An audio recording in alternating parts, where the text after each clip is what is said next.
Bien le bonjour, bien le bonsoir à vous, chers auditeurs. Le premier podcast des Étoiles du Bled va commencer avec un passionné de science, un passionné de littérature et d'érudition. Mais s'il ne fallait que ça pour faire l'objet d'une émission tout entière, je suis certain que ce projet n'aurait pas tout son intérêt. Alors, soyez rassurés. Aujourd'hui, je reçois un bon vieux camarade, mais encore et surtout quelqu'un que je considère comme un grand homme de la nation togolaise. J'ai nommé Monsieur Aïe Renaud Dossavi Alipoué. Renaud, bonsoir. Bonsoir Marek, comment vas-tu? Ouais, je vais très bien et toi? Ça C'est, va.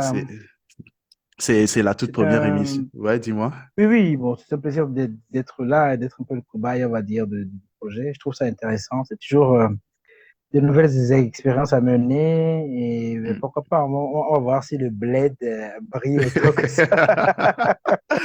Mais tu sais, je ne te cache pas que j'ai quand même je ressens un tout petit peu de pression parce que c'est un tout nouveau exercice pour moi.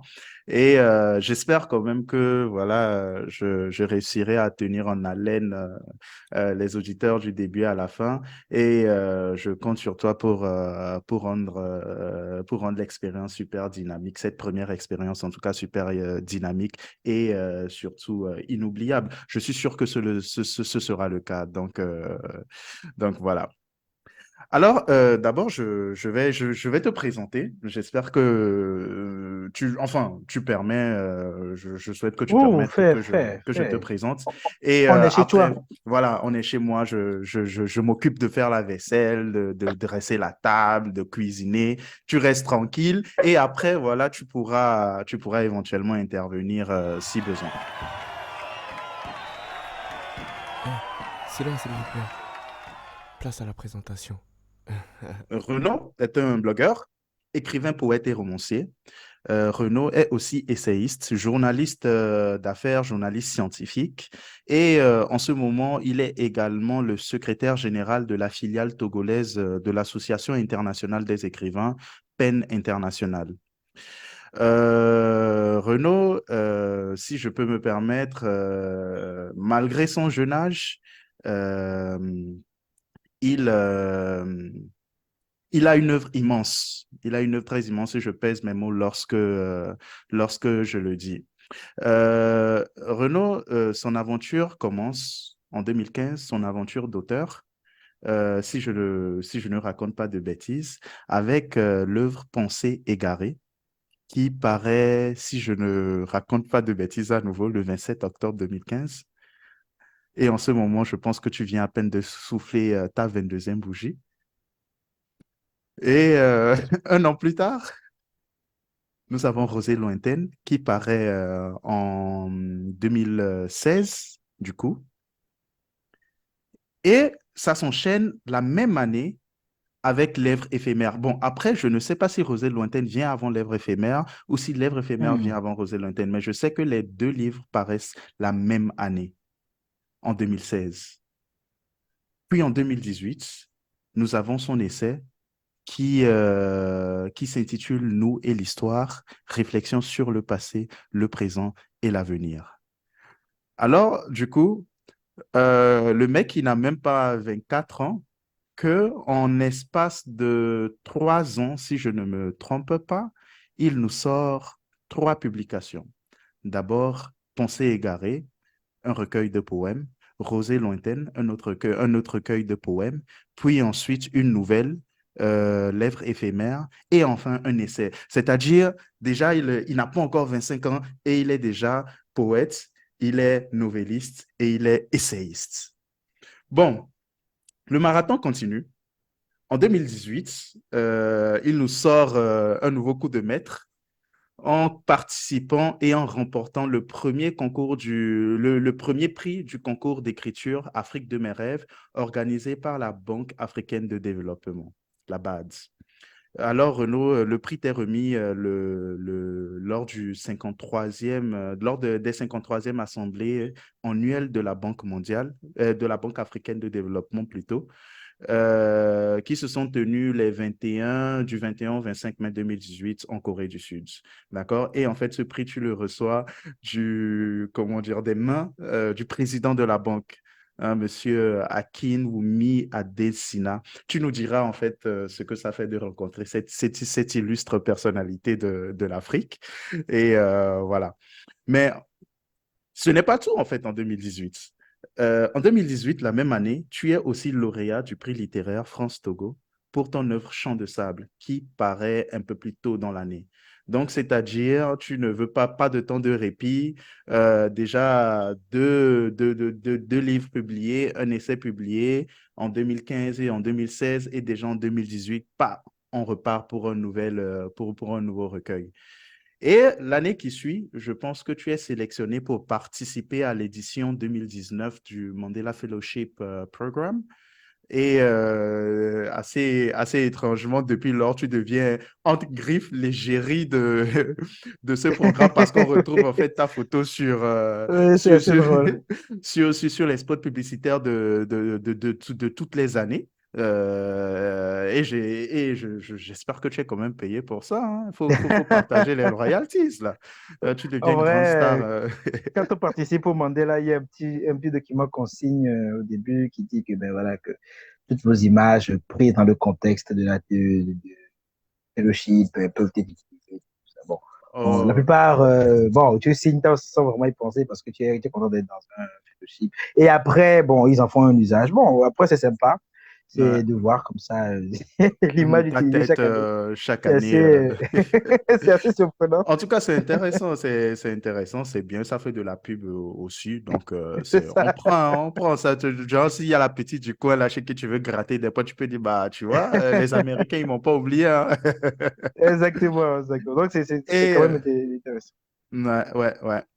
Et toujours en 2019, d'accord, en 2019, je pense juste après ta participation, comment dire, au programme, au Mandela Fellowship Program, au Mandela Washington Fellowship Program, tu participes à un autre concours que tu remportes, et cette fois-ci, c'est le concours Blog for Development. De la Banque mondiale cette fois-ci. C'est pour ça que j'avais fait le lapsus un peu plus tôt. Hmm. Donc, parce qu'en 2018, c'était le prix du concours organisé par la BAD. Et en 2019, tu remportes un concours de blogging organisé par la Banque mondiale cette fois-ci. En 2020, c'est la consécration nationale. Tu es, pour toute ton œuvre, pour toute ton action à l'étranger, tes conquêtes, au niveau de la Banque mondiale, au niveau de la Banque africaine de développement. Le pays dit, ce n'est pas normal. Ce n'est pas normal que dehors on te reconnaisse et qu'à la maison, rien ne se passe. Et du coup, qu'est-ce qui se passe? Tu es élevé au rang d'officier de l'ordre du mérite. Mais quand, toujours à un si jeune âge, tu reçois toutes ces distinctions, est-ce que tu ne te dis pas que le game est plié? Je pense que non, parce Oh, que bon. bah, voilà, je pense que non, parce que j'ai retrouvé, comment dire, une interview que tu as donnée justement juste après le prix que tu reçois, où tu dis, je cite, c'est une grande fierté et un plaisir d'être ainsi reconnu par son pays et d'être distingué au même titre que de grands noms togolais comme Afia Mala ou encore le groupe Toufan. C'est également une pression. Vu la portée de la distinction, c'est un Ouais. plaisir de savoir que les efforts de la jeunesse sont reconnus. Ça donne envie de travailler encore plus dur pour l'avenir et représenter fièrement la génération à laquelle j'appartiens. C'est bien ça. Et, Absolument, oui, je le pense toujours. Hein. le temps montre que voilà, tu as quand même tenu parole parce que juste derrière, tu remportes le Komlan Mensa Nubu Pop Prize, le prix Komlan Mensa Nubu Pop. Et derrière, tu nous montres aussi que tu es toujours aussi vorace, parce que déjà, on te retrouve sur certains ouvrages collectifs, ça et là. Et cette année, tu nous sors un nouveau livre, une nouvelle poésie pour les beaux yeux du monde, pardon, qui est paru un peu plus tôt cette année. Et Hmm. déjà, tu nous annonces encore la publication d'un nouveau recueil de nouvelles que tu coécris avec tes amis de longue date. J'ai nommé le docteur Eli et aussi le blogueur Kwasi Logos. Ouais. Ouf. Là, je pense que ça en fait quand même beaucoup pour une si jeune vie. Et si je te passais la parole et te demandais, qu'est-ce que tu peux ajouter à cette liste exhaustive? Qu'est-ce que tu Bon, pourrais dire de j'ajouterais que, toi-même que je n'ai pas encore dit? bon, au rôle de sa vie passionnée d'Afrique, de sciences, j'aime bien le sport aussi. Je dis ça. Je pense Ouais. que oui, c'est quand même présenté comme ça fait toujours son petit effet. Mais bon, je pense que on suit juste sa passion, qui nous intéresse, et puis bon, un jour après l'autre, un jour après l'autre. Et puis bon, tu as oublié de dire que entre quand même 2018 et 2023, il s'est resté quand même passé pas mal de temps. Donc il y a quand même un petit hiatus en termes de production. Et même si c'était la préparation, c'était aussi d'autres activités associatives, ça qui absorbait l'esprit aussi. En tout cas, Mm, c'est un plaisir de revenir cette année avec, oui, ça doit être une, mais finalement deux productions. mm, Un recueil pour les beaux-arts du monde, effectivement, et Iota, qui est un recueil de micro-nouvelles. Donc, oui, c'est un plaisir d'être là. J'espère qu'on pourra discuter de tous les aspects. mm. Mais avant d'éventuellement, comment dire, passer à, à ton œuvre, du genre en parler un peu plus, peut-être très rapidement aborder les thématiques qui te tiennent le plus en cœur, qui te tiennent le plus à cœur, et que moi, auquel moi, je suis un peu plus sensible dans ton travail. J'aimerais quand même te poser deux, trois autres questions, petites questions, qui sortent un peu du cadre du professionnel et qui entrent un peu plus dans le cadre du personnel pour que nous puissions te connaître un peu plus et savoir qui Mhm. tu es. D'abord, en fait, il y a une petite curiosité. Renaud, si je ne me trompe pas, tu as une licence en biologie. Tu es biologiste de formation. Ouais. Qu'est-ce qui n'a pas marché?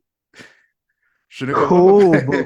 Parce que... Moi-même, je suis un peu amusé. Je pense que après ma licence à l'Esteban, parce que j'ai fait une analyse technicien de laboratoire de formation, où je pense que je voulais devenir écrivain, en fait, au Hmm, fond. Je voulais devenir écrivain. Le contexte n'était pas forcément le plus favorable à ce type de trajectoire. J'ai fait ce qui se rapproche le plus, c'est-à-dire être journaliste. Ce qui permet quand même d'être payé d'être payé à écrire, quoi. hmm, Donc, je me suis dit que au fond, ce serait intéressant de pratiquer comme ça le journalisme parce que le journalisme, contrairement à l'écriture, c'est la même chose, c'est le même contexte, mais pas exactement. Le journalisme te force à être plus rigoureux dans le choix des mots.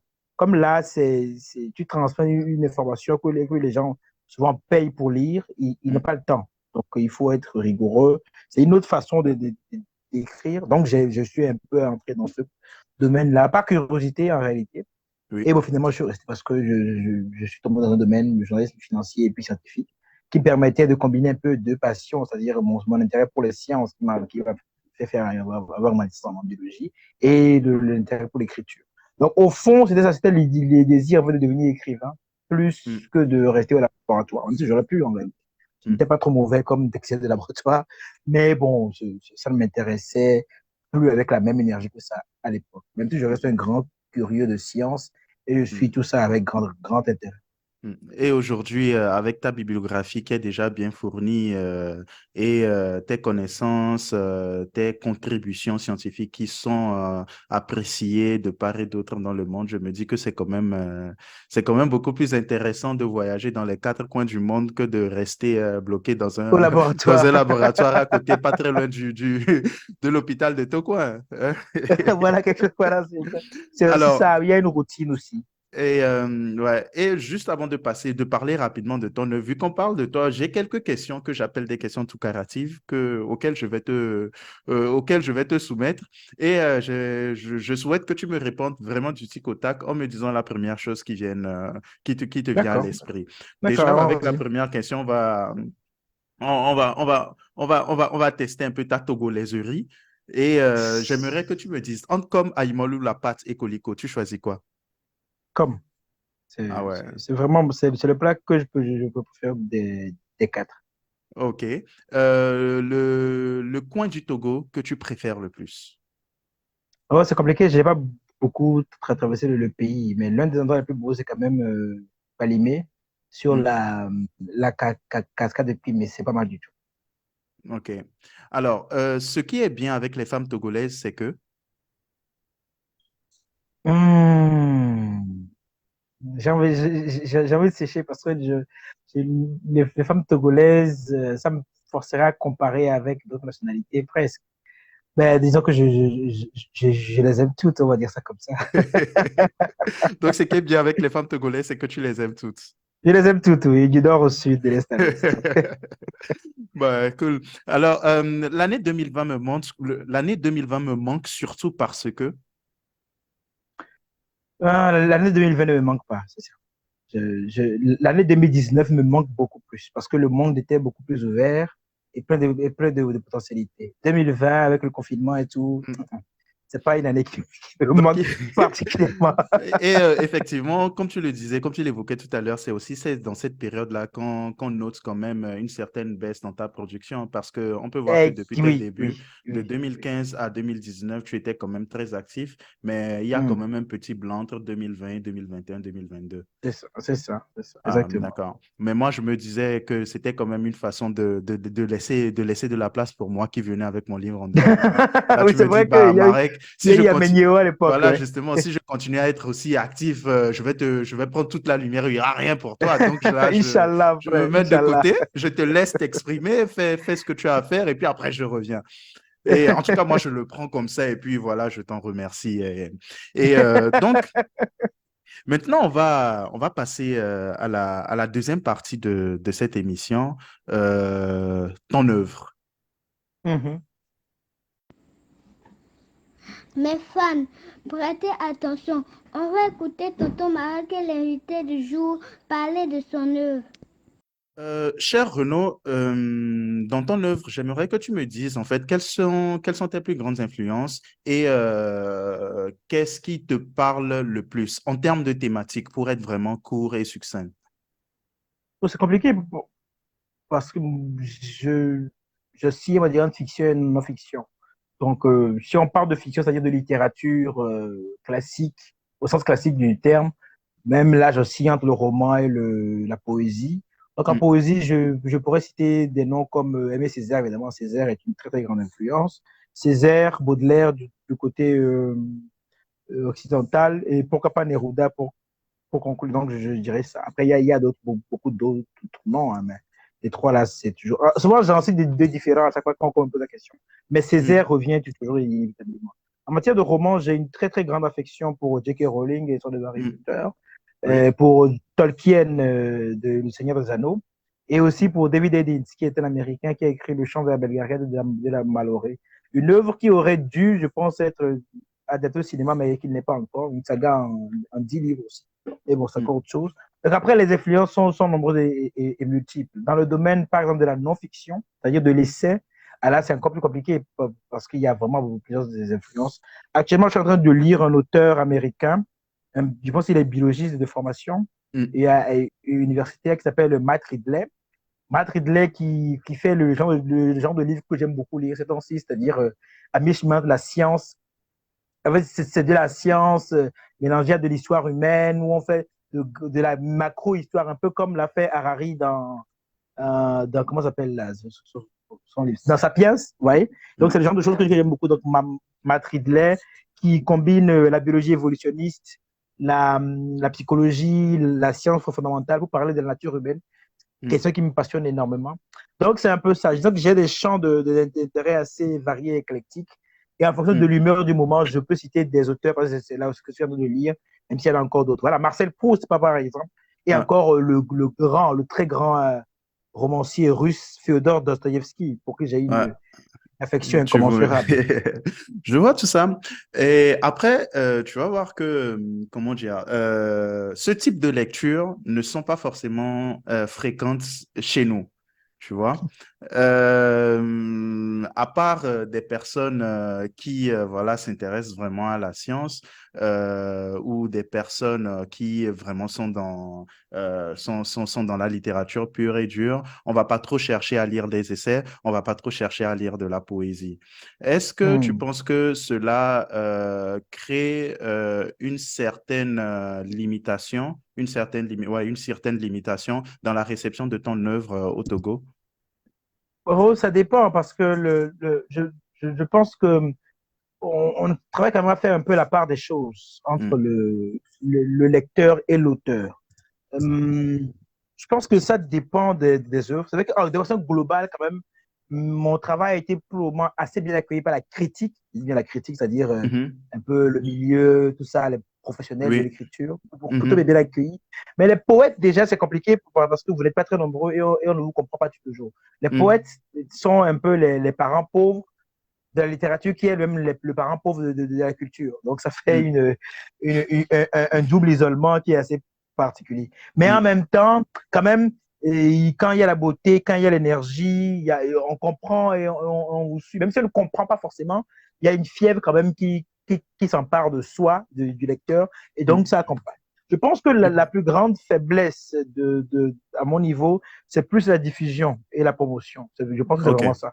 Mm, Je pense que je pêche beaucoup par manque de communication et de marketing, vraiment, en matière de mm, diffusion. Je ne pense pas que ce soit vraiment sur la puissance, on va dire la compréhension de l'œuvre. Parce que mm, même le seul essai que j'ai écrit justement en Nouer l'histoire est très très bien accueilli aussi, même, mais le péché, c'est qu'on ne l'a pas suffisamment promu et diffusé. Sinon, c'est quelque chose qui devrait mm, normalement susciter beaucoup de débats. mm. Donc, Et voilà. je suis tout à fait d'accord avec toi parce que en lisant ton œuvre, genre tes poésies par exemple, je retrouve des thèmes en fait qui pourraient parler ou qui parlent en fait à tout le monde, qui parlent à tout le monde, auxquels plusieurs personnes peuvent s'identifier. Et moi particulièrement, je suis très sensible aux questions de l'Afrique. Ça se ressent que tu es un passionné du continent et aussi de l'amour, forcément, parce que quel être humain sur Terre N'aime pas l'amour. n'est pas enivré d'amour, tu vois? Donc, du coup, je prends ton livre, le deuxième que tu publies, ou le troisième, dépendamment de si Chant de Sable vient avant ou si Rosée Lointaine vient avant, je ne sais plus. Euh, bon, du coup, ce livre, Rosée Lointaine, et je prends le poème Rosée lointaine, du coup, et il y a cette partie que j'aimerais te lire. Hmm. La Mhm. misère embrase mon pays comme une catin affriolante, et mon pays fornique avec elle et baigne dans le sang et la fiente. Je lui baise les pieds et je l'embrasse, la terre qui m'a vu naître, en lui demandant, pourquoi donc as-tu donné le sein à cette traître? Qui Nice. sont... Déjà, qui sont ces traîtres dont tu parles? Ça me fait penser un peu à l'ouvrage je crois que c'est Doucet, non, qui a écrit L'Afrique malade de ses Hmm. dirigeants, je sais pas quoi. Rosé Lointain a été créé à une époque où j'étais quand même extrêmement en colère. Je suis un peu moins aujourd'hui parce que, bon, avec Hmm. les années, on devient un peu plus sage, un tout petit peu, seulement, Hmm. et un peu cynique aussi, malheureusement. Ah, Et donc, il y avait quand même beaucoup de colère vis-à-vis on va dire, de ce qu'on considère être les dirigeants vendus, traîtres à l'Afrique, quoi. Tu vois. hmm. Et c'est ça d'autre. Et aussi, c'est ça qui est drôle, c'est que c'est pas seulement, au début, tu crois que c'est juste les chefs, les présidents, ça, mais non. Mhm. De plus je grandis, plus je vieillis, plus je me suis rendu compte que souvent les dirigeants ne sont que l'expression Sion de leur population, en cristallisée. fait. Et c'est Donc, ça. moi, c'est plus à ça que je pensais et je voulais te Il y laisser a, y venir. c'est ça, c'est Voilà. ça. Il y a une espèce de, on commet des péchés tous les jours envers nos pays, quoi, de façon casual, Mm, sans même s'en rendre compte. Et ils sont très nombreux. Ouais, le type qui jette le sachet, c'est ça, il est tout bête, hein, mais celui mm, qui jette le sachet plastique dans la rue sans se préoccuper de rien du tout, celui qui prend un 5% sur une petite ristourne pendant qu'il contrôle le projet associatif ou du quartier, mm, celui qui je sais pas, vient au bureau je sais pas, tu imagines, bon, si encore tu n'as pas besoin, mais Euh, tu viens tard. Il y a plein de Celui qui petites choses arrive au qu'on fait boulot là-bas. à 10 heures, il Oui, travaille deux alors que le heures, ça travaille à 7 heures, et ou justement. alors même tu viens, mais tu fous À rien par midi, exemple il est de la parti journée. pour son déjeuner. À 15 heures, il revient et ce qu'il fait, au lieu de monter direct au bureau, il drague la petite qui vend les oranges. Il remonte au Traînasse, tu bureau, il vois. joue à À Zuma 16 h Deluxe trente il est parti. jusqu'à 16h30. Et à Pile, 16h30, il est et il est parti. parti pas à la maison, mais au deuxième bureau. Tu vois? Et donc, il y a tous ces petits comportements qu'on fait Hmm. qui me donnent un peu l'impression que nous contribuons beaucoup à l'enfer dans lequel nous Nous vivions. pourrions être en train de vivre, quoi. Donc, Hmm. c'est un peu l'idée, là. Et et en fait, c'est ce qui m'a frappé, qui m'a marqué. Et il s'agit quand même d'un recueil de poésie. Donc voilà. Et après, malgré en fait cette petite frustration qu'on peut remarquer dans ce poème Rosée lointaine, euh, quelques années plus tard, 1, 2 années plus tard, en participant, euh, en participant au concours, je crois, de la Banque africaine de développement, tu produis un texte plein d'espoir dans lequel, Hmm. je crois, 30 ans, en l'an 2000, en l'an 2060, je pense, non? 2058, en l'an Oui, voilà, 2058, 2058, oui, oui. l'Afrique est une terre, est un continent transformé. C'est ça. C'est ça. Et tu nous écris ceci.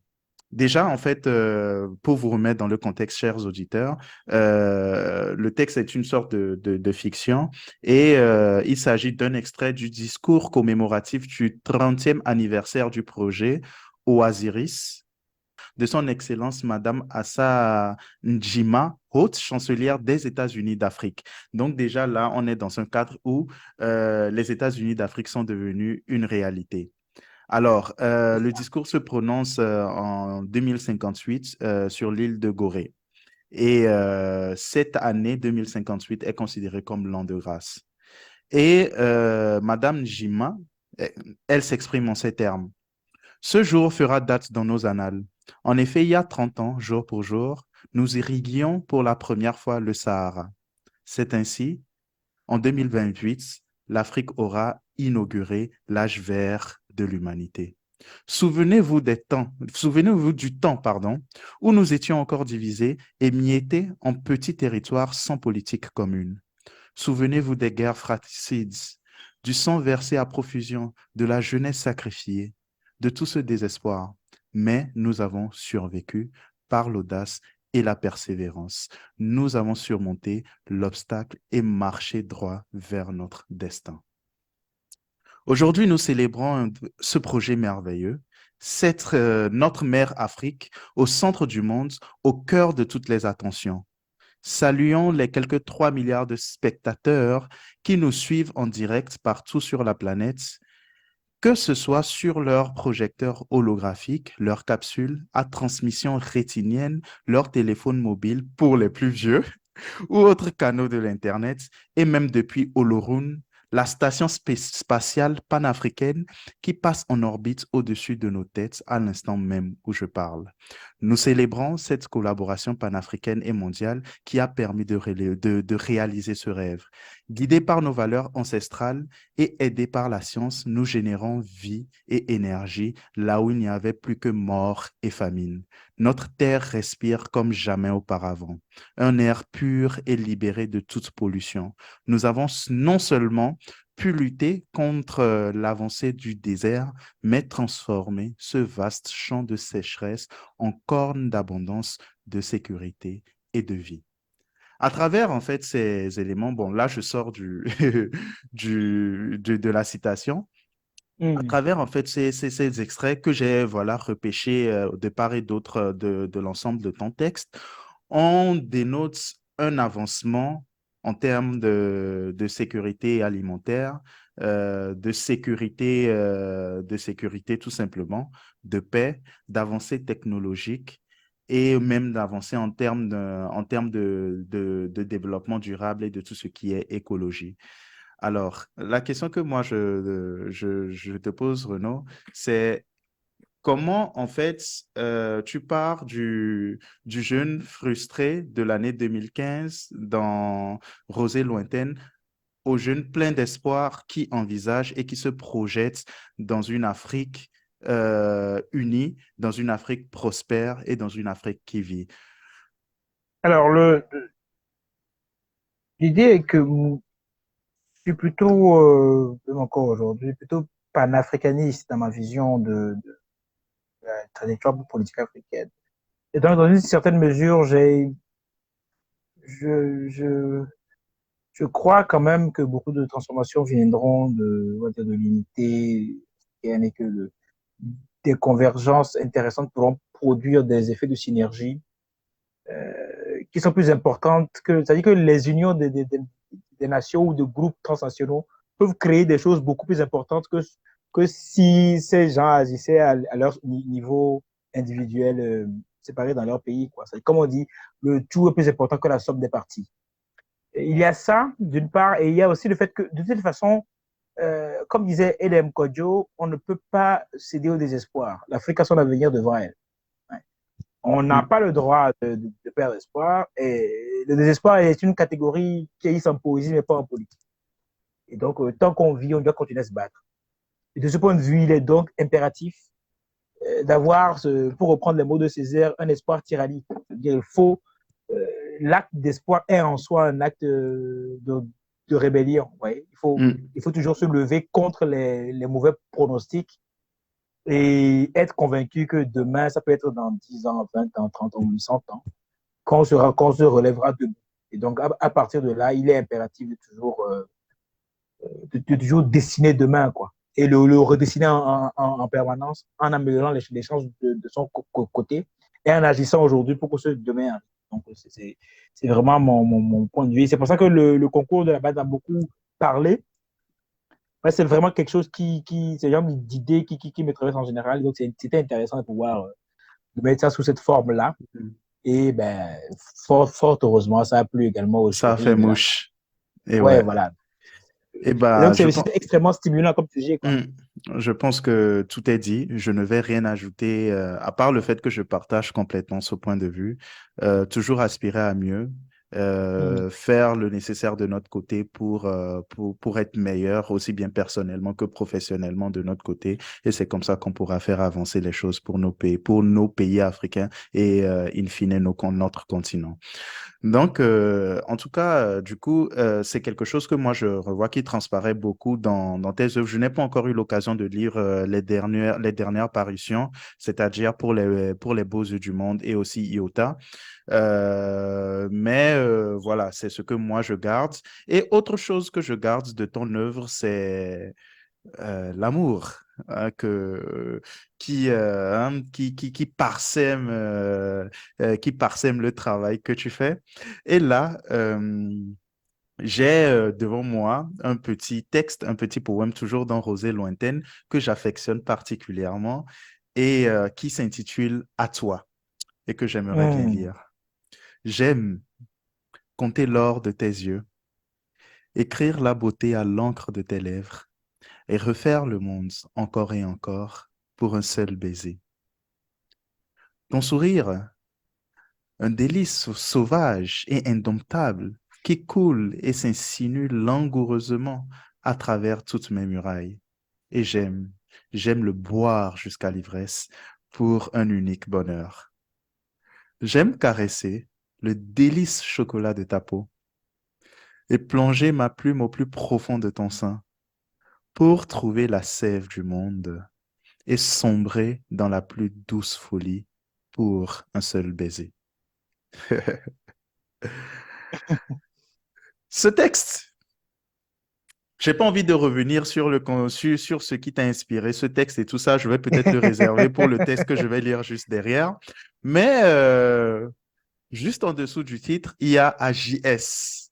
Deux et deux font toi, tu sais. C'est qui JS? C'est ce qui est génial avec les textes, c'est que, comme on dit, les paroles sont vraies, mais les écrits restent. Les Et écrits parfois, les restent. écrits restent dans une époque. Et après, le contexte a changé, mais l'écrit reste. Quoi, tu vois. Mais justement, C'est assez intéressant de se rendre compte qu'effectivement, en 2015, bon, on a été poussé à écrire tel ou tel texte pour telle ou telle personne. Même si Ouais. depuis les choses. Mais c'est quand même merveilleux ce Ouais. côté-là, quoi, tu vois. Mm. Et c'est pour ça même qu'il y a une grande beauté dans le fait d'écrire, parce que justement, Mm. on marque une époque, on marque un moment. Ouais. Parfois même, il est fugace, ça dure quelques secondes. D'ailleurs, Ouais. parce qu'on l'a écrit, il reste. Mm. Et on peut le ressortir 8, 10 ans après. Mm. Du coup, si je comprends bien, JSL est resté en 2015, quoi. Oui, dans 2017, 18 De- comme ça. Alors, en tout cas, et c'est très intéressant ça parce que j'ai sélectionné le dernier poème que j'aime bien, toujours dans Rosée lointaine, s'intitule Où? Et en fait, ça fait Ah oui. très bien le lien avec la question que je vais te poser juste après JS, du coup. Et déjà, pour le bonheur des auditeurs, en tout cas le bonheur, j'espère, je lis le dernier poème que j'ai décidé d'emmener à cette table, intitulé Où? J'ai pleuré ton silence quand la nuit est devenue trop sombre. J'ai regretté ton absence quand la pluie s'est faite trop bruyante. J'ai cherché ta chaleur quand mon lit est devenu trop froid. J'ai désiré te regarder à chaque fois que tu respirais. J'ai voulu de toi garder le souvenir contre mon cœur pour avoir ta beauté toujours près de moi, divin cœur, pour égayer ce cœur qui ne bat plus que pour toi. Où es-tu, mon amour? Hmm. Alors, cher Renaud, étant donné que voilà, JS n'est plus d'actualité, la question que moi, la question que moi je veux te poser, c'est est-ce que finalement tu as pu trouver où se trouve ton amour ou tu cherches Euh, toujours? je vais répondre de certaine façon, mais en même temps, c'est la réponse. Souvent, ce qui est important dans la création poétique, ce n'est pas forcément le sujet, mais ce que le sujet réussit à faire créer. Mm, Je pense que tu as peut-être ça aussi, où certaines ambiances, certains moments, certaines personnes aussi vous tirent de vous euh, des élans comme ça de créativité incroyable, des fièvres amoureuses comme ça, des élans sensuels. mm, Et ça va au-delà de la personne même qui suscite ça. Et ça va aussi au-delà de la personne qui écrit. Ouais. Je ne veux pas répondre à la question de où est la personne. Ça, ce que j'ai dit. Je veux dire que je continue à chercher. On est toujours en quête. mm, L'amour est une raison, on va dire, suffisante pour se mettre en marche, même si on ne le trouve pas. mm, Si dans la foulée, on peut faire deux, trois enfants et en faire des hommes bien, et des femmes bien, c'est déjà pas mal, tu vois. Et donc, l'idée de l'amour, je dirais, est plus importante même que l'amour elle-même, parce qu'elle vous pousse à mm. faire des choses extraordinaires.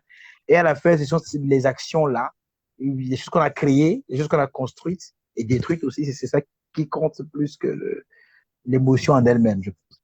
Non, super. En Mais tout tu vois, cas, j'étais un peu malatiné là. mais en tout cas, je le prends tel quel et puis je pense que les auditeurs, ils se feront leur propre idée de la chose. Et en tout cas, voilà ce que je voulais présenter dans l'œuvre de Renaud. Les poèmes que je vous ai lus sont des poèmes du recueil Rosée lointaine. Et je pense que malgré le temps, éventuellement, dans les autres œuvres que je n'ai pas encore eu l'occasion de lire, les plus récentes, on retrouvera de ces thèmes, on retrouve de l'amour, on retrouvera aussi peut-être de la passion pour l'Afrique, une ode à l'Afrique. On retrouvera aussi des textes qui sont limite des textes de motivation, un peu comme Vaille que j'ai retrouvé, que j'ai bien aimé aussi Hmm. dans Rosée lointaine et que je vous invite à lire. Là, je ne vais pas le spoiler, il faut que vous alliez acheter le livre. Et, euh, et voilà un peu. Mais maintenant, pour clôturer cette partie et passer à la suivante, moi, j'aimerais te demander, Renaud, en fait, comment ça commence pour toi, l'écriture? Tu disais que même pendant que tu faisais tes études en biologie à Esteba, tu avais envie de devenir écrivain. Alors, j'imagine que tu l'as très vite su. peut-être sur les bancs de l'école. Comment ça se manifeste au départ? Est-ce que tu es motivé, tu es poussé par un membre de ta famille? Est-ce que c'est à l'école? Est-ce que c'est de toi-même que tu te découvres cette compétence-là? Comment est-ce que ça part? Comment est-ce que la flamme s'allume? Et tu te dis, ça, c'est ce que j'ai bien envie de faire. Bon, je pense qu'il y a un mélange de tout ça. C'est-à-dire que moi, je n'ai pas été spécialement motivé par un membre de famille, mais en même temps, ma famille proche a créé un environnement extrêmement favorable à ce genre de choses. Dès que moi, je pense, eu le CEPD, je pense, mon père a commencé à aller chercher des livres pour moi à la bibliothèque du Golfe à l'époque. C'est comme ça que moi, je OK. me suis familiarisé avec les livres, en fait. Ça a commencé avec les BD, ensuite les textes illustrés, après les romans. Je pense qu'il me prenait d'abord, c'était deux BD par jour, hein, je pense. Oui, à peu près. Deux BD par jour. Après, Hmm. au fil des années, parce que son boulot était toujours proche de la bibliothèque, donc il passait, OK. il les prenait, les changeait, tout ça. C'était assez pratique. Et donc, après, on est passé à deux romans par semaine, des courts livres. Et après, deux romans par. Oui, et voilà, d'abord deux fois par semaine, ensuite une fois par semaine, deux romans. Donc, Hmm. il échangeait. C'était très bien. C'est comme ça que moi, j'ai été un peu familiarisé à la chose. Après, tu es dans un environnement où, moi, personnellement, on ne m'a jamais dit, en fait, arrête, arrête ce que tu fais, il n'y a pas d'argent dedans, mais c'est pas intéressant, on va faire autre chose. Ouais. On m'a toujours soutenu. En tout cas, on ne m'a jamais empêché d'écrire à Hmm. la maison. On m'a toujours laissé faire ce que je voulais faire. Et ça, c'est déjà très bien. Il faut Hmm. savoir que mon père lui-même, déjà, quand il était plus jeune, écrivait aussi. Ma OK. mère aussi, d'ailleurs. Je viens, on va dire d'une famille on va dire de prolétaires intellectuels. Vous voyez, des familles modestes, mais raisonnablement éduquées Hmm. et suffisamment ouvertes sur le monde pour transmettre cette ouverture d'esprit et on va dire, cette discipline de la pensée à leurs enfants, ce qui déjà est beaucoup. Hein. Hmm. Ça a vraiment compté beaucoup pour nous, je pense. Même ma sœur, qui actuellement est plutôt juriste. Mhm. Euh, mais bon, voilà, il y a quand même, et même mes frères qui arrivent derrière, il y a OK. toujours cette idée-là de la Ouais. culture et de l'apprendre rapidement. Donc, ça, c'est un peu positif. Hmm. Pour ce qui est de Alors, comment ça vient, pour moi, ça vient par une phrase. Moi, j'ai des mots qui me viennent en tête. Et que ça vient par une phrase, et après, la phrase devient un paragraphe, et puis un chapitre, et puis un texte entier. Donc, c'est comme ça que ça vient en OK. général. C'est un peu des phénomènes un peu schizoïdes où tu as une idée dans la tête qui ne te lâche plus et que tu dois mettre sur papier avant qu'elle te laisse tranquille, quoi. Donc, ça donne des poèmes, des choses, Hmm. des textes, des choses. Alors, en fait, bon, c'est bien que tu m'aies donné cette information-là. Mais après, d'une façon, je comprends en fait que déjà, en fait, tu es introduit au monde de la lecture et de la littérature par ton père, par tes Mhm. parents. Mais Mhm. après, ce que moi, je cherchais à savoir, c'était, comment dire, euh, comment ça se manifeste au départ? C'est-à-dire, par exemple, est-ce que tu te rappelles le premier texte que tu as couché? Le Alors, premier texte que tu as écrit. je vais m'aller plus loin. J'ai commencé quand je devais être en cinquième ou en quatrième. Hein. Je Voilà. griffonnais à la fois de la poésie, mais aussi des croquis pour une espèce d'univers un peu mythico-imaginaire. Je OK. prenais les cahiers. À l'époque, les cahiers grand format n'étaient pas encore disponibles parce que j'étais au collège. Mais bon, j'allais les piquer chez des gens plus vieux, des gens, je griffonnais des tas de. Je sais pas, ce truc-là, je l'ai perdu, ces côtés-là, je les ai perdus dans une inondation il y a quelques années, malheureusement. C'est Ah là crève-cœur. Et là. donc, j'ai commencé relativement tôt, hein, cinquième ou quatrième, je pense, à Mm. écrire. Bon, là, tu suis de nos cahiers de chant, des poèmes et tout ça. OK. Mais et donc, tout ça un peu m'a fait traverser le collège et le lycée. OK. Et au lycée, j'ai tenté d'écrire une pièce de théâtre que je n'ai jamais fini parce que Fini. bon, il y avait d'autres OK. choses. Mais le texte, là où j'ai commencé vraiment à me dire ça, je vais l'écrire dans l'idée de le publier, c'était en première année ou deuxième année. Je crois que c'est en première année à l'université à l'Esteban. Donc le prof était en retard, c'était le prof d'anatomie à l'époque, je me souviens bien. Je sais plus si c'était en deuxième année. Et bref, le prof avait 15 minutes de retard, comme c'était la première session de l'année. Mm. Et donc, j'ai griffonné un texte en disant, ah, et j'ai dit, ah, c'est pas mal ça, je pourrais en faire un recueil. Et c'est comme ça que c'est parti. Donc, il y a une longue on va dire, histoire derrière qui remonte jusqu'à la classe de septième, Ok. c'est ça. D'abord lecture, puis Hmm, écriture. Et je puis vois. jusqu'à à l'université, je me suis dit, ah, je vais devenir écrivain. Hmm, super. Bon, bah, déjà, merci pour tout ça. Et du coup, aujourd'hui, tu disais, par exemple, tu disais tout à l'heure que tes parents sont le type de, comment dire, de prolétaires intellectuels, Oui, c'est ça. des férus de lecture et aussi d'écriture, je pense, Mhm. et peut-être Oui. qu'ils n'ont jamais franchi le pas. Leur Mhm. fils est arrivé, il a franchi le pas, il a plusieurs œuvres publiées aujourd'hui. Et est-ce que tes parents sont fiers de toi et de ton œuvre? Bon, j'avoue que je n'ai jamais vraiment posé la question. Mais je peux dire que j'ai reçu tout le soutien possible, c'est-à-dire vraiment présent chaque fois. Et moi, le simple fait on ne m'ait jamais, c'est-à-dire on n'a jamais remis en cause mon intérêt pour l'écriture, c'était déjà beaucoup, vous voyez. C'est-à-dire, Mm, à aucun moment on m'a dit, bon, mon frère, ne perds pas ton temps, va faire ci, ça. C'était mm, déjà beaucoup. Il y avait une reconnaissance du fait que, on comprenait de par la culture que ce qu'il fait compte, tu vois. mm. Et ça, déjà c'est beaucoup. Nous ne C'est sommes déjà. pas très expansifs et très expressifs émotionnellement dans la famille, Non, non. mais, mais tu sens quand Ça, même, tu parles ça, la présence physique, que, ouais. ben voilà, quand même, il y a un Ça, soutien, quoi, fort. ça c'est très intéressant et on va y revenir. Tu vas comprendre pourquoi tout à l'heure. Donc là, tu sais, il ne faut pas que je prenne trop de ton temps. On a encore grand max 20-25 minutes pour finir cet épisode.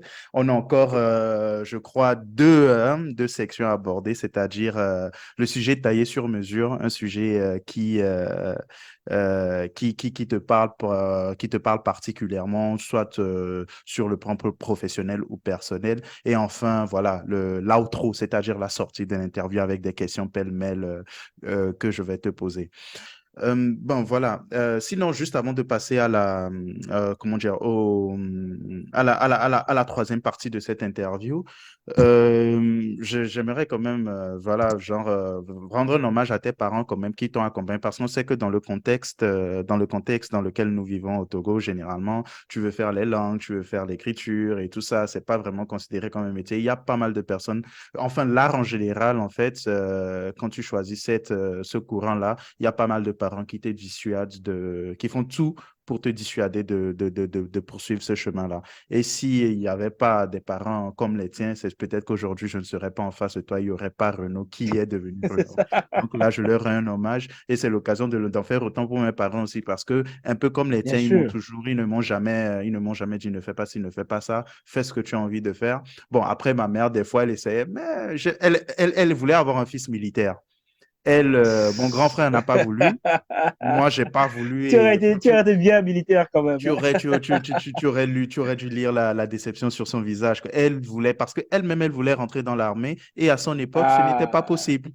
Tu vois? Et je pense que c'est 1 an ou 2 ans après qu'elle soit passée à autre chose, qu'elle ait choisi de faire comptable et tout ça, que voilà, les femmes étaient finalement admises à l'école des officiers. Elle a eu le seum. Et elle s'est dit, ah. bah, du coup, Donc moi, je n'y suis tu pas devais. parvenu, mais mon fils, il va devenir officier de l'armée. Ah, c'est raté, hein, nous deux, mon grand Ah, mais frère et moi. tu aurais été bon militaire, hein, Oh, je peut-être, pense. on ne sait pas, hein, peut-être bien.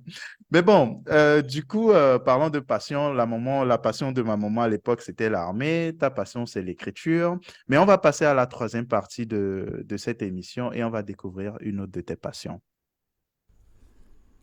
Ouais, gars, dis-moi, est-ce que t'as une machine à coudre? Ah tiens, non. Pourquoi? On m'a dit qu'il fallait tailler un sujet sur mesure, hein.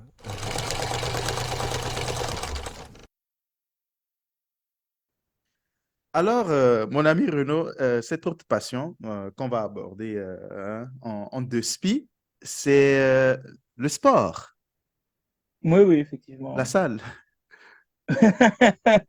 Mais pourquoi le travail du fer? Généralement, les intellectuels, ils sont plutôt connus pour voilà, traîner avec des livres à la main, des stylos, porter des lunettes, faire les Oui, ça intellos, c'est.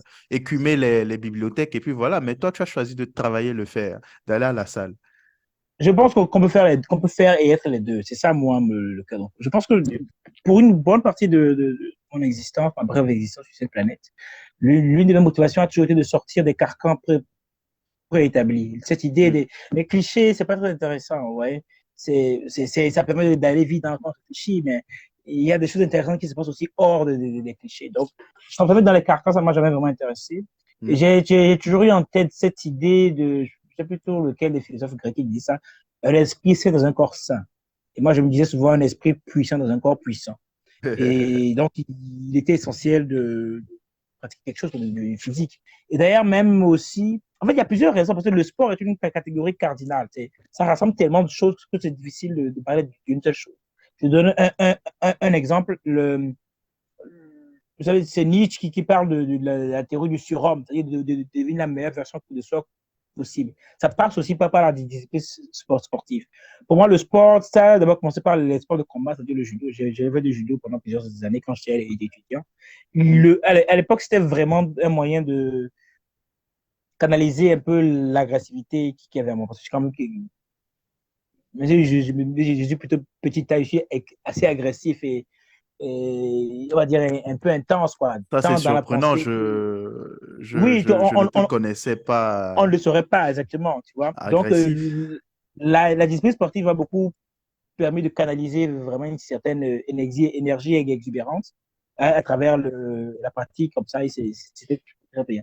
Et aussi, plus récemment, en dehors de tout ce geste-là, c'est-à-dire l'intérêt vraiment de pousser son corps dans ses limites, autant que possible, même si, tu vois, même si tu es malingre, pousse ton corps autant que possible. Si tu as un tédit urinaire, mais pousse le corps autant que possible. Exprime au monde ce dont tu es capable dans la mesure de ce que Dieu t'a donné, Dieu ou la nature t'a donné, quoi.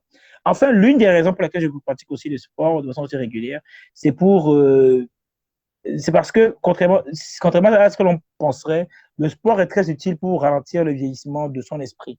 Vous voyez? Il y a un phénomène qui se passe après 25 ans à peu près. L'intelligence, ce qu'on appelle le QI fluide, et décline inexorablement chez les humains. L'expérience augmente, c'est-à-dire on devient plus expérimenté, plus focus dans un domaine, donc on est quand même bon, mais la capacité à apprendre décline. On ne sait pas encore comment ralentir cette dégradation inexorable de notre capacité cognitive. Mais il y a un moyen de ralentir quand même ça, pas de l'inverser, de ralentir, c'est la pratique sportive. Tu vois? En pratiquant beaucoup de sport, en soulevant des charges lourdes d'une part, et en faisant de footing par exemple, on améliore l'oxygénation du cerveau et donc on ralentit en fait sur la durée le vieillissement de son propre corps. Et donc, si vous êtes un intellectuel et que vous voulez, il faut garder à l'esprit que le cerveau consomme énormément d'énergie. Hein. Et le cerveau consomme beaucoup de ressources. C'est souvent pour ça que les intellectuels sont maigrichants, en fait, parce que toute l'énergie va faire. Et donc, en fait, si on veut avoir l'esprit aussi actif que possible, aussi vif que possible, il faut faire du sport.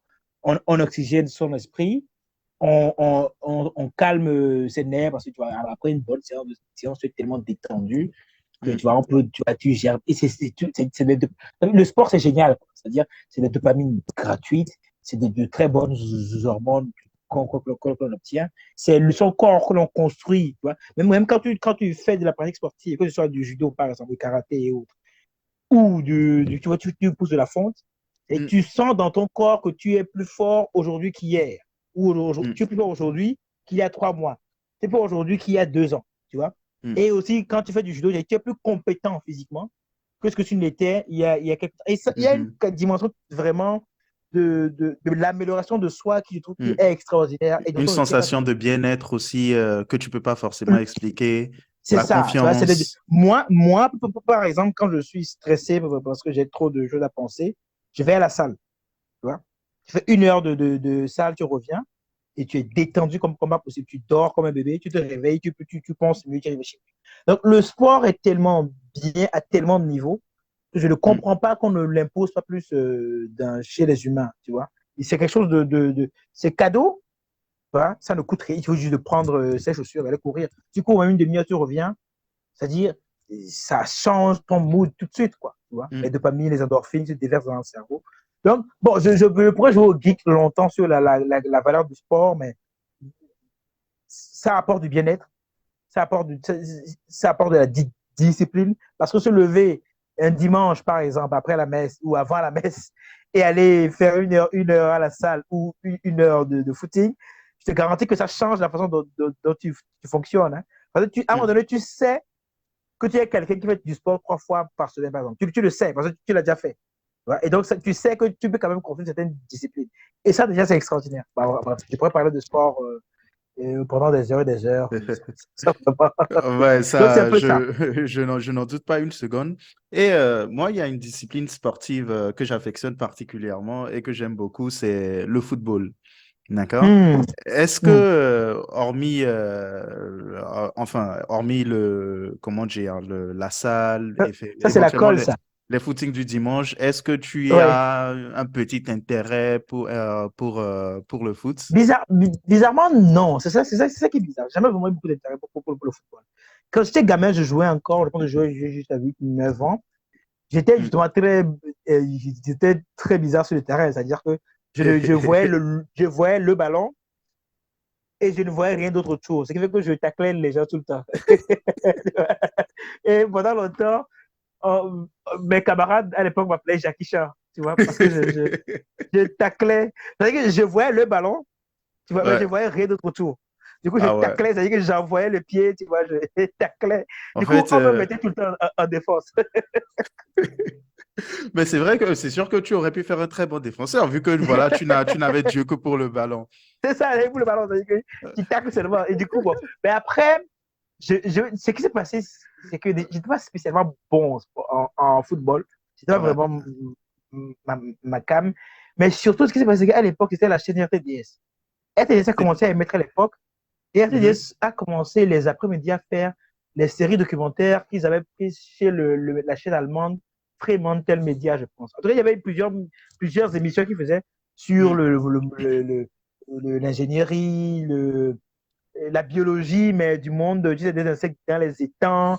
Donc, je regardais, à un moment donné, je ne regardais que ça les soirs quand les autres jouaient au foot. J'ai fait ça Foot. pendant 3 ans comme ça lors de mon collège. C'est-à-dire que j'adorais les séries animalières, les documentaires, titres. Je ne sais pas si tu te rappelles de Chronique de l'Amazonie sauvage de Frédéric Lepage. Un truc qui date vraiment. Peut-être pas, J'ai j'en ai pas passé vraiment le une souvenir. j'ai passé une bonne partie de mon enfance à regarder ça les après-midi. Donc, je jouais au foot. Donc, après 3 ans, comme ça, j'ai perdu le fil avec les camarades. Et donc, voilà. Et Ah après, juste tombé dans ouais. les livres et c'était fini. Donc, je ne suis pas très foot, même si je respecte beaucoup Mm. la discipline, parce que je vois l'intérêt que les gens des autres sports. Et D'accord. bien sûr, je connais les grands noms, tout ça. Et puis, je regarde un bon final d'un Ok. mondial. Mais Je ne du sais pas coup, toi, quand tu peux me peut-être pour clôturer cette partie, comment dire, même si tu n'es pas très foot, si je te disais de choisir entre le Real et le Barça, tu choisirais qui? Et attention à ta Ah, c'est réponse, hein. compliqué, hein. C'est très compliqué, très, très compliqué. Donc Parce que dis Real Madrid, tout simplement, vas-y.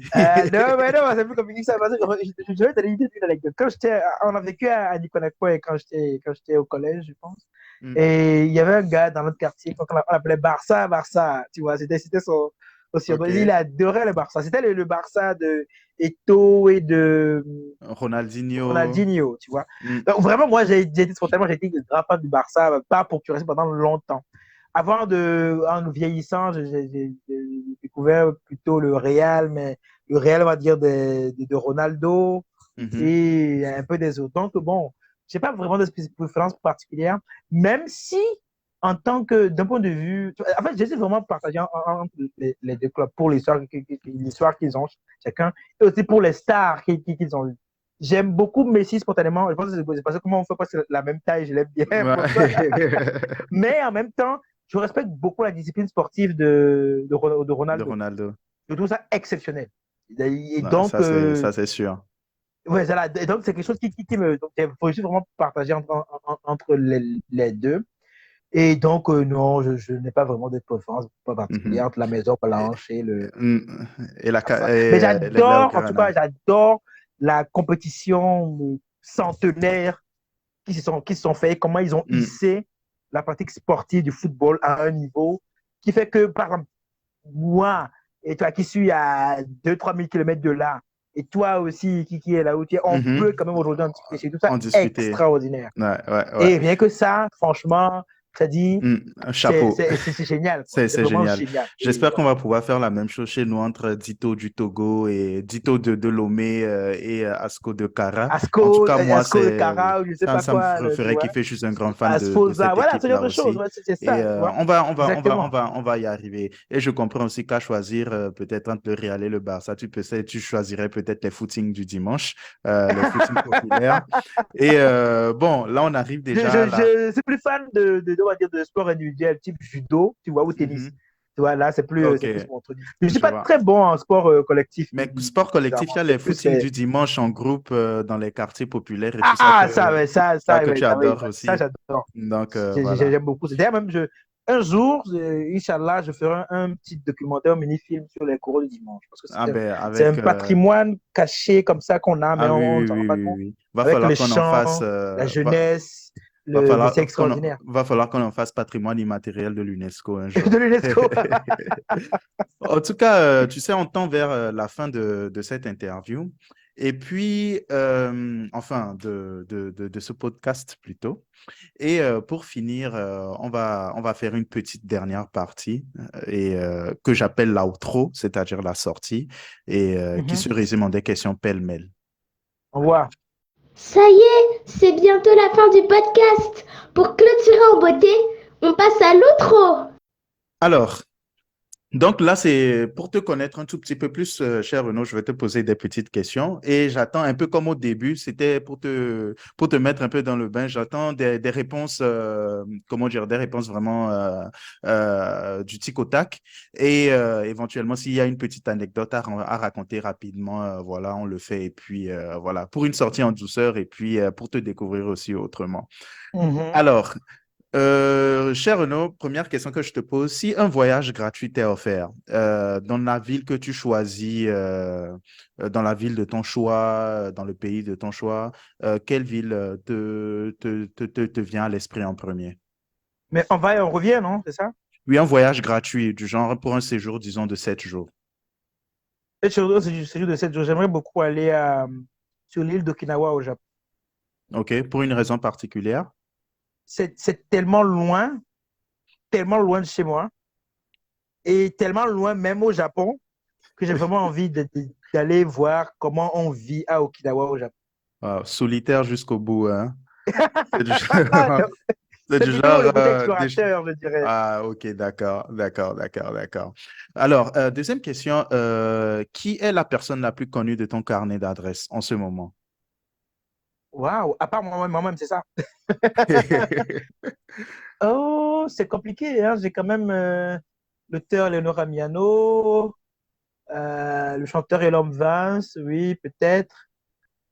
Peut-être, bon, Aki Omi Adesina, peut-être. Bah, Peut-être certainement, hein. Didier Akwete. Oui, ça serait. C'est peut-être à destination si tu as son contact personnel. Si je l'ai, bon, après, il faut voir. Bah, Oui, donc, oui, je pense, hein, je pense. c'est ça. Alors, troisième question, quelle est la chose la plus étrange qui te fait peur? La chose bizarroïde, un truc, voilà quoi. Ou La la chose par... foudre, Tu as peur de la la foudre. foudre.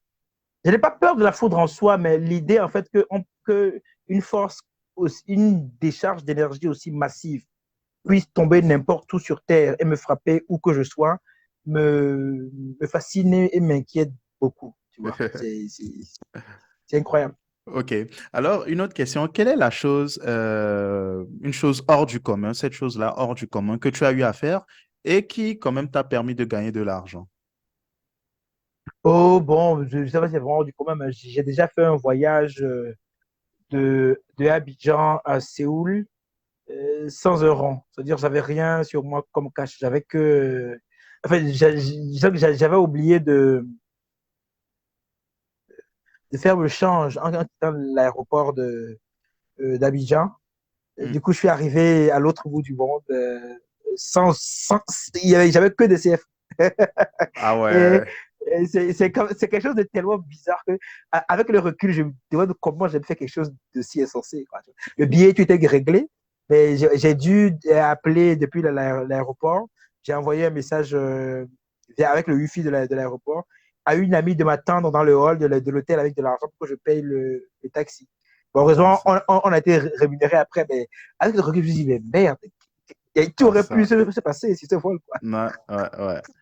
Alors, cher, tout à l'heure, je te disais que tu allais comprendre pourquoi tu disais, bon, dans ta famille, vous n'êtes pas des maîtres dans l'art de démontrer de l'émotion.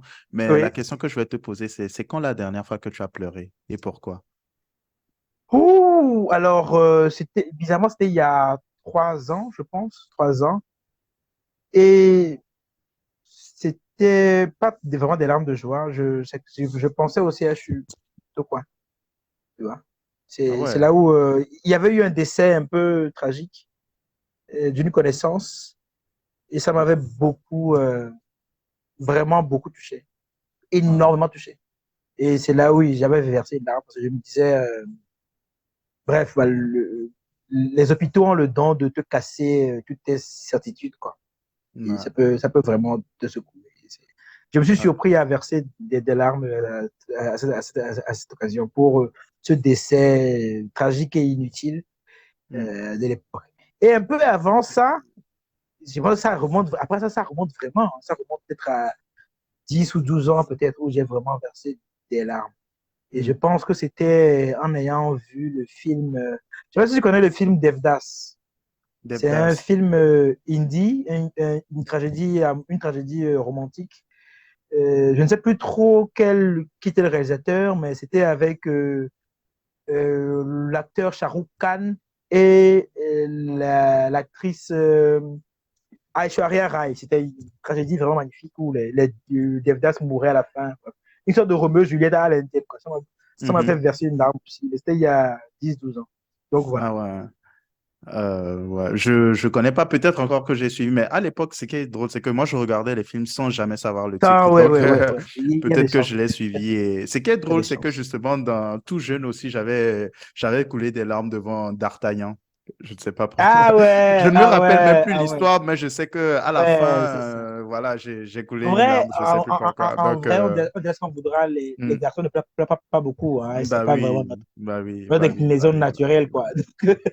En tout C'est cas, compliqué. voilà, je pense que voilà, on est arrivé au bout de notre petit cheminement ensemble, cher Renaud. Déjà, merci pour ton temps, pour m'avoir permis voilà, d'enfin lancer ce projet qui trottait dans ma tête depuis plusieurs années, enfin plusieurs mois, on va dire plutôt. Et bon, je profite aussi de ta dernière intervention pour aussi faire un appel hein, à nos autorités, à toutes les personnes compétentes pour voilà, travailler à améliorer les conditions de nos hôpitaux, que plusieurs aiment appeler des mouroirs. Mais non, pour moi, je veux croire que ce sont des hôpitaux. Ce ne sont pas des mouroirs, ce sont des hôpitaux. On a juste besoin d'un peu plus d'efforts pour faire avancer les choses pour le mieux. Donc, tant dans les ressources humaines que dans les infrastructures techniques, technologiques et tout ce qui va avec. Donc, voilà. Peut-être un dernier mot, on n'a plus qu'une minute. Ben, merci déjà de m'avoir reçu. Je me suis plutôt bien amusé. Je te souhaite bon vent pour C'est le réciproque. podcast et Merci. vivement d'autres, quoi. Qu'on fasse briller, comme tu dis déjà, les étoiles du bled. Exactement, exactement, exactement. Donc, merci beaucoup. J'avoue que voilà, au début, j'ai commencé avec un peu de stress, mais avec le temps, voilà, je me suis un peu plus Oui, c'est comme lâché. ça. C'est comme le J'espère qu'avec vélo, la hein. suite, voilà, ça ira beaucoup mieux. Alors, bah, cher Renaud, excellente soirée à toi. Chez moi, c'est déjà soir. Et puis, on se dit à très vite. Et chers auditeurs, je vous dis à très bientôt pour un nouvel épisode des Étoiles du Bled. Merci, au revoir.